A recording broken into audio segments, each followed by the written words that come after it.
На семинар была приглашена тренинговая компания из Краснодара «Экология разума». Сегодняшнюю встречу провел бизнес-консультант Василий Птицын. По мнению участников тренинга, данное мероприятие позволит молодым людям научиться бизнес-планированию, управлению проектами, а также ознакомиться с особенностями организации предпринимательства. Все вы прекрасно знаете, что в современном мире одним из основополагающих условий устойчивого экономического роста являются инвестиции в человеческий капитал, то есть это в образование, в умения, в навыки, в здоровье сотрудников, в их социальное положение и инновации, то есть инвестиции в передовые технологии.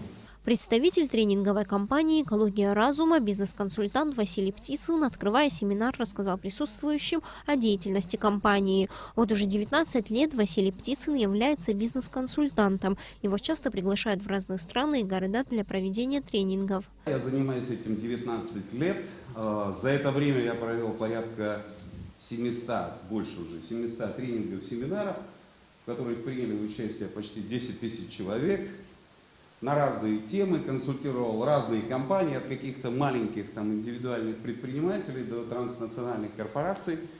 3 года я был консультантом British American Tobacco, такой компании в 3 странах. 4 года я был консультантом компании PepsiCo, еще были компании Shell. В сегодняшнем бизнес-тренинге было много начинающих бизнесменов. Каждый из них пришел с целью получить необходимые знания в области предпринимательства и обрести уверенность, которой так часто не хватает молодым бизнесменам.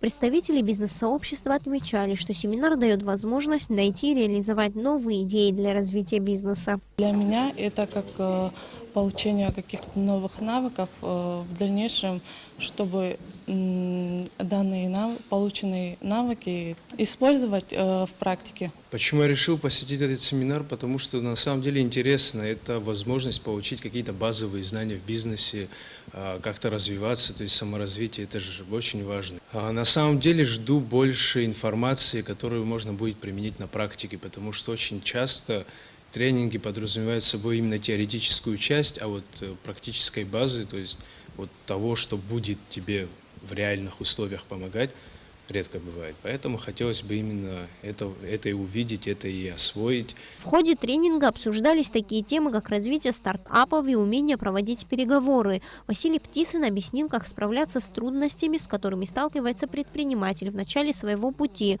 Рассказывал об основах финансового управления, а также о маркетинге. Семинар продлится 2 дня. Сария Смыр, Леон Адлиба, Абхазское телевидение.